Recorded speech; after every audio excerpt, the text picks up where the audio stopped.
Video اگر اچھی لگی تو ویڈیو کو لائک کیجیے اور چینل کو سبسکرائب کیجیے۔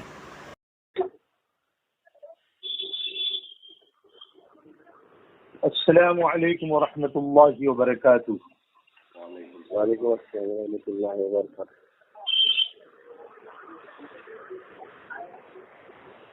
تمام مرد حضرات اور مستورات سے گزارش ہے کہ درس قرآن شروع ہو رہا ہے اور سورہ آل عمران کی آیت نمبر 122، 123 اور 124 کو لے کے اس سے پہلے بھی ان تینوں آیتوں کا ترجمہ اور کچھ مختصر تفسیر بیان کی گئی تھی اور کچھ تفسیر باقی ہے، تو آج اس میں سے کچھ تفسیر بیان کی جا رہی ہے۔ اعوذ باللہ من الشیطان الرجیم، بسم اللہ الرحمن الرحیم۔ وَإِذْ غَدَوْتَ مِنْ أَهْلِكَ تُبَوِّئُ الْمُؤْمِنِينَ مَقَاعِدَ لِلْقِتَالِ وَاللَّهُ سَمِيعٌ عَلِيمٌ۔ إِذْ هَمَّت طَّائِفَتَانِ مِنكُمْ أَن تَفْشَلَا وَاللَّهُ وَلِيُّهُمَا وَعَلَى اللَّهِ فَلْيَتَوَكَّلِ الْمُؤْمِنُونَ۔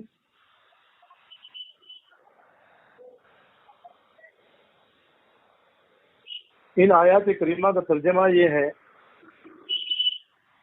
اور جب صبح کو آپ نکلے اپنے گھر سے، بٹھلانے لگے مسلمانوں کو لڑائی کے ٹھکانوں پر، اور اللہ سب کچھ سنتا اور جانتا ہے۔ جب ارادہ کیا دو فرقوں نے، یعنی دو جماعتوں نے تم میں سے کہ بزدلی دکھائے، اور اللہ مددگار تھا ان کا، اور اللہ ہی پر ایمان والوں کو بھروسہ کرنا چاہیے۔ ان آیات کی کچھ تفسیر بیان کی گئی تھی جنگ احد سے متعلق۔ نبی کریم صلی اللہ علیہ وسلم آخر کار اپنے 700 صحابہ کو لے کر مقام احد میں پہنچے اور جنگ کے لیے، قتال کے لیے صحابہ کے صفوں کو درست کیا۔ ان صفوں کی درستگی کے بارے میں بڑے بڑے سائنسدان اور بڑے بڑے عیسائیوں نے نبی کریم صلی اللہ علیہ وسلم کی تعریفات فرمائی ہے کہ آپ امت کے مکمل رہبر بھی تھے، مقدس نبی ہونے کے ساتھ ساتھ صبح سالار اعظم کے لحاظ سے بھی بے نظیر شخص تھے۔ یعنی آپ نے جس انداز میں مورچے قائم کیے اور لڑائی کا نظم قائم کیا، اس وقت کی دنیا اس سے نہ آشنا تھی، یا اس وقت کی دنیا اس سے نہ آشنا تھی۔ بہرحال اب صف آرائی کے بعد میں، صف بندی کے بعد جنگ شروع ہوئی۔ شروع میں مسلمانوں کا پلہ بھاری رہا، یہاں تک کہ مقابل کی فوج میں، یعنی جو فوج ایمان والوں کے مقابلے میں تھی، ان میں ابتری پھیل گئی۔ مسلمان سمجھے کہ اب ہم کو فتح ہو چکی ہے، مال غنیمت کی طرف متوجہ ہوئے، یعنی جنگ کے ذریعے سے، لڑائی کے ذریعے سے جو مال حاصل ہوتا ہے اس کو مال غنیمت کہا جاتا ہے۔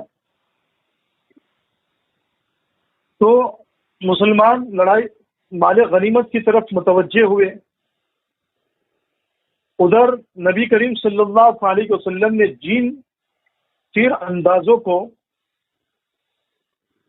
پہاڑ کی پشت کی جانب حفاظت کے لیے بٹھایا تھا، مقرر کیا تھا، یعنی تیر چلانے والوں کو، تو انہوں نے جب دیکھا کہ دشمن بھاگ نکلا ہے تو وہ بھی اپنی جگہ چھوڑ کر پہاڑ کے دامن کی طرف آنے لگے،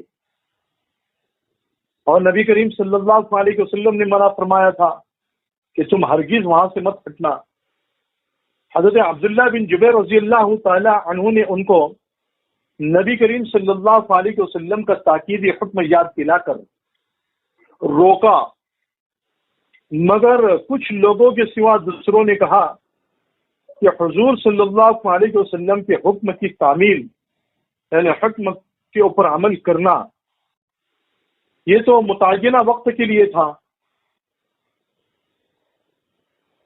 اب ہمیں سب کے ساتھ مل جانا چاہیے۔ اس موقع سے خالد بن ولید جو ابھی تک مسلمان نہیں ہوئے تھے، یعنی جنگی احد تک مسلمان نہیں ہوئے تھے، وہ اس وقت کفار کے لشکر کے رسالے کی کمان کر رہے تھے۔ لشکر کا رسالہ جو ہے اس چھوٹی فوج کو، اس چھوٹی جماعت کو کہا جاتا ہے جو 800 سے لے کر 1000 تک ہوتا ہے، اس چھوٹی جماعت کی کمانڈری کر رہے تھے۔ بر وقت انہوں نے اسی وقت میں فائدہ اٹھایا اور پہاڑی کا چکر کاٹ کر پہاڑی کے درمیانی راستے سے حملہ کر دیا مسلمانوں پر۔ عبداللہ بن جبیر اور ان کے تھوڑے ساتھیوں نے اس حملے کو بہت زیادہ ہمت کے ساتھ میں اور بہادری کے ساتھ میں روکنا چاہا، مگر مدافعت نہ کر سکے، روک نہ سکے، اور یہ سیلاب یعنی کفاروں کا، غیروں کا مسلمانوں پر یکایک ٹوٹ پڑا۔ دوسری طرف جو دشمن بھاگ گئے تھے وہ بھی پلٹ کر حملہ آور ہو گئے۔ اس طرح لڑائی کا پاسا ایک دم پلٹ گیا اور مسلمان اس سے جو ہے بالکل ہل گئے کہ ان کا ایک بڑا حصہ منتشر ہو کر پھیل کر میدان سے چلا گیا۔ تاہم کچھ صحابہ ابھی تک میدان میں ڈٹے ہوئے تھے، اتنے میں کہیں سے یہ افواہ اڑ گئی کہ نبی کریم صلی اللہ علیہ وسلم شہید ہو گئے، اعوذ باللہ۔ اس خبر نے صحابہ کے رہے سہے ہوش حواس بھی گم کر دیے، اور جو صحابہ باقی رہ گئے تھے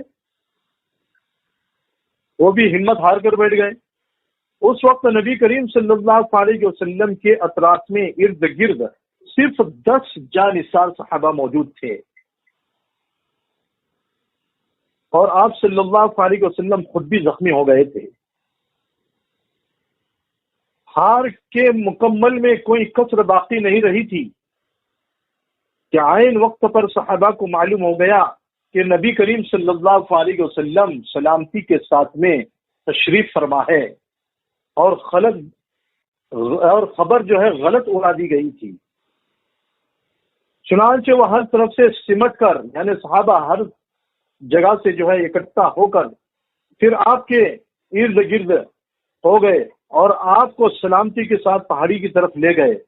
اس ہار کے بعد مسلمان حد درجے پریشان رہے، اور یہ عارضی شکست یعنی وقتی شکست، وقتی ہار چند اسباب کا نتیجہ تھی۔ قرآن مجید نے ہر سبب پر جچے تلے الفاظ میں تبصرہ کیا ہے، یعنی پوری کارگزاری پیش کی ہے، اور آئندہ کے لیے بچنے کی تلقین بھی فرمائی ہے، نصیحت بھی فرمائی ہے۔ جنگ احد سے چند سبق حاصل ہوتے ہیں۔ ایک تو یہ ہے کہ پہلی بات، جیسا کہ پہلے معلوم ہو چکا ہے کہ قریش کے کفار اس جنگ میں عورتوں کو بھی لائے تھے تاکہ وہ مردوں کو صفائی سے روک سکے، پیچھے ہٹنے سے روک سکے، بزدلی سے روک سکے۔ نبی کریم صلی اللہ علیہ وسلم نے دیکھا کہ عورتیں ہندہ زوجہ جو ابو سفیان کی یعنی بیوی تھی ہندہ، اس کی سربراہی میں اشعار یعنی شعر گا کر مردوں کو جوش دلا رہی تھی، اور وہ الفاظ اشعار کے انداز میں تھے جن کا مطلب یہ ہے کہ اگر مقابلے پر ڈٹے رہے اور فتح پائے تو ہم تم کو گلے لگائیں گے اور تمہارے لیے نرم بستر بچھائیں گے، لیکن اگر تم نے پیٹھ موڑی، پیٹھ پھیر کر بھاگا تو ہم تم کو بالکل چھوڑ دیں گے۔ نبی کریم صلی اللہ علیہ وسلم کی زبان مبارک پر یہ الفاظ دعا کے جاری تھے، اللہم بک اسول وفیک اقاتل وحسبی اللہ ونعم الوکیل، اے اللہ میں تجھی سے قوت حاصل کرتا ہوں اور تیرے ہی نام سے حملہ کرتا ہوں اور تیرے ہی دین کے لیے قتال کرتا ہوں. اللہ ہی کے لیے اللہ ہی کافی ہے اور اللہ ہی سے مدد طلب کرتے ہیں، بڑا اچھا کارساز ہے. اس دعا کا ایک ایک لفظ اللہ کے ساتھ تعلق کی تاکید اور مسلمانوں کے تمام افعال اور اعمال حتیٰ کہ جنگ کو بھی دوسرے اقوام کے جنگ اور قتال سے ممتاز کر رہا ہے، یعنی فرق بیان کر رہا ہے. اور دوسری چیز قابل غور یہ ہے کہ اس غزوے میں، اس جنگ میں بعض صحابہ نے بہادری اور ہمت اور جانثاری کہ وہ نقشے چھوڑے کہ تاریخ اس کی نظیر پیش کرنے سے عاجز ہے. حضرت ابو دجانہ رضی اللہ تعالی عنہ نے اپنے جسم کو حضور صلی اللہ علیہ وسلم کے لیے ڈھال بنا لیا تھا کہ ہر آنے والا تیر اپنے سینے پر روکتے تھے، اپنے سینے پر کھاتے تھے. حضرت طلحہ نے بھی اسی طرح اپنے بدن کو چھلنی کرا لیا تھا، لیکن حضور کی رفاقت کو ساتھ کو بالکل نہیں چھوڑا. حضرت انس بن مالک کے چچا حضرت انس بن نضر جنگ بدر سے غیر حاضر رہے تھے، اس لیے ان کو اس کا افسوس تھا. آرزو کرتے تھے کہ نبی صلی اللہ علیہ وسلم کی رفاقت میں ساتھ میں اگر کوئی موقع ہاتھ آیا تو اپنی دل کی حسرت پوری کروں گا. جب کچھ دن کے بعد جنگ احد کا واقعہ پیش آیا تو انس بن نضر رضی اللہ تعالیٰ عنہ شہید ہوئے. مسلمان جب منتشر ہو گئے تھے اور کفار قریش کا سیلاب امڑ رہا تھا تو یہ اپنی تلوار لے کر آگے بڑھے. اتفاق حضرت سعد سے ملاقات ہوئی. سعد رضی اللہ تعالیٰ عنہ بھی منتشر ہونے والوں میں جا رہے تھے. پکار کر کہا، سعد کہاں جا رہے ہو؟ میں تو وحد کے اس دامن میں جنت کی خوشبو محسوس کر رہا ہوں. یہ کہہ کر آگے بڑھے اور شدید قتال کے بعد اپنی جان یعنی اللہ کے سپرد کر دی. حضرت جابر فرماتے ہیں کہ جب مسلمان الگ ہو گئے اس وقت حضور اکرم صلی اللہ علیہ وسلم کے ساتھ صرف 11 صحابہ رہ گئے تھے، جن میں حضرت طلحہ بھی تھے. کفار قریش کا سیلاب امڑ رہا تھا.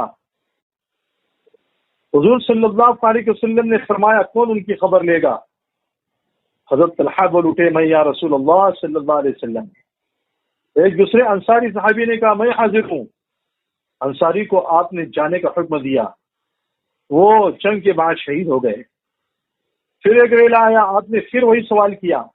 حضرت طلحہ نے وہی جواب دیا اور بےتاب ہو رہے تھے کہ حضور حکم دے تو میں آگے بڑھوں.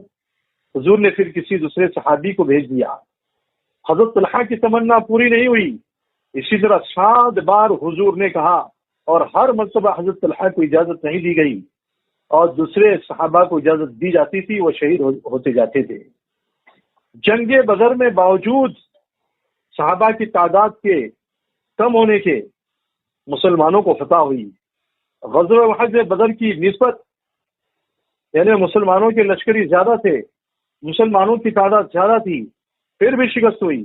اس میں بھی مسلمانوں کے لیے عبرت ہے، نصیحت ہے کہ مسلمان کو کبھی کثرت ساز و سامان پر نہیں جانا چاہیے، بلکہ فتح کو ہمیشہ اللہ تعالیٰ کی جانب سے سمجھے اور اسی سے اپنے تعلق کو مضبوط رکھے. آج بھی وہی دین ہے، آج بھی وہی اللہ ہے، آج بھی وہی اسلام ہے اور آج بھی وہی قرآن ہے. قرآن بار بار مسلمانوں کو پکار کر یہ کہہ رہا ہے، مسلمانوں اپنے تعلق کو اللہ کے ساتھ میں مضبوط کر لو، مسلمانوں اپنے تعلق کو قرآن کے ساتھ میں مضبوط کر لو، مسلمانوں اپنے تعلق کو رسول کے ساتھ میں مضبوط کر لو، مسلمانوں اپنے تعلق کو دین اسلام کے ساتھ میں مضبوط کر لو، مسلمانوں اللہ کے احکام پر عمل کرنا شروع کر دو، مسلمانوں نبی صلی اللہ علیہ وسلم کی سیرت پر چلنا شروع کر دو، مسلمانوں نبی صلی اللہ علیہ وسلم کی سنتوں کو زندہ کرنا شروع کر دو.